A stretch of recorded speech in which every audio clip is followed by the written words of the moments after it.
So my name is Israel Olofinjana, and I'm the minister of Woolwich Central Baptist Church, which is in Southeast London, which is a multicultural, multi-ethnic church. And I'm also the founding director of Center for Missionaries from the Majority World and honorary research fellow at Queen's Foundation for Theological Ecumenical Studies in Birmingham.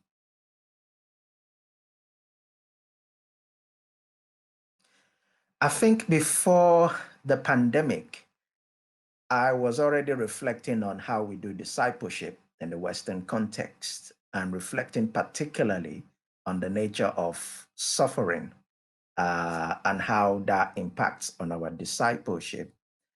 And so I was looking at the connection between discipleship and suffering. And obviously, Jesus has a lot to say on that subject because his model of discipleship was on suffering and sacrifice.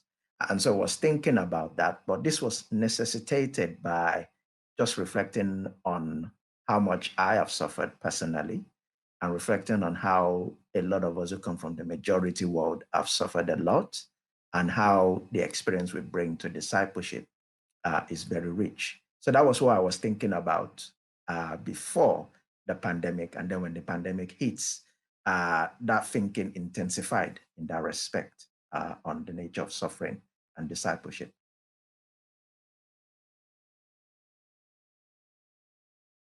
Thank you. I think the central point in this particular article is reflecting on discipleship, whole life discipleship in this particular case, and what how we do that in the Western context, and how maybe we can do that well, uh, particularly in this COVID context and post-COVID.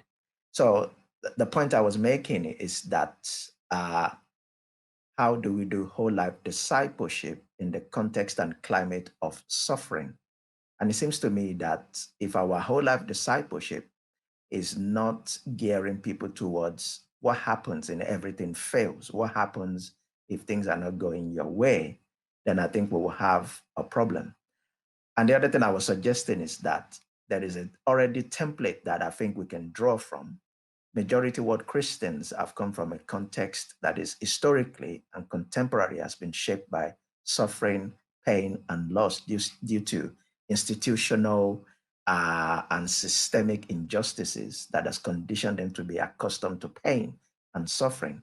And I'm offering in this paper the notion that we can learn something from the majority world theologies and Christians on discipleship and suffering.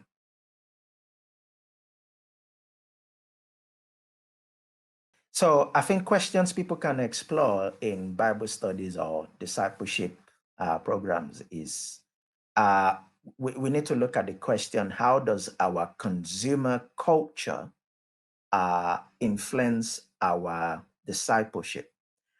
So for example, how do we do church in this consumer context where people are geared to constantly buying and at times which leads to greed? And so we are offered with multiple options and choices. But then when we look at the kind of discipleship that is based on suffering and sacrifice, that is the model of Jesus, it seems you have less options.